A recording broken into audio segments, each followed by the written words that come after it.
নমস্কাৰ welcome to HKS Assam blog বহুত দিনৰ মূৰত গাঁৱত আহিছোঁ গাঁৱৰ ঘৰ আহি ভাল লাগে যদিও কিছু ৰিমোট মানে দূৰৱৰ্তী অঞ্চল গুৱাহাটীৰ পৰা কষ্ট কৰি হ'লে মাজে মাজে ঘৰলৈ আহোঁ গাঁৱত আহোঁ আহি কিবা এটা ভাল লাগে জংঘলৰ মাজে মাজে কি আছে বগৰী আছে বগৰী বুটলিবলৈ গৈ আছোঁ হাতত লৈ লৈছোঁ এয়া লাঠি কটাৰী আৰু লগত আছে মোৰ ভতিজী ছোৱালীজনী মোৰ ডাঙৰ কাকাৰ ছোৱালী হয়নে বগৰীৰ গুৰা বাহৰ মূৰা আছিল যে এটা বুঢ়া বগৰী পাৰিমে ঘৰত লৈ যাম আজি আমি বগৰী খামে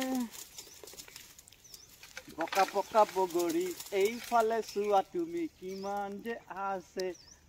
টেঙা মিঠা বগৰী এই ইমানখিনি বগৰী আমি বুটলিলোঁ কিমান বুটলিলোঁ দেখাই দিয়া বহুত আছে এইবোৰ আমাৰ বগৰী এইবোৰ বগৰী কেমেৰাত ইয়াতে দেখুৱাইছোঁ আৰু এইফালেও দেখুৱাইছোঁ এইবোৰ বগৰী এতিয়া খাম ঘৰত লৈ যাম চাটনি বনাম ধনিয়া দি হেৰি কৰি খাম ন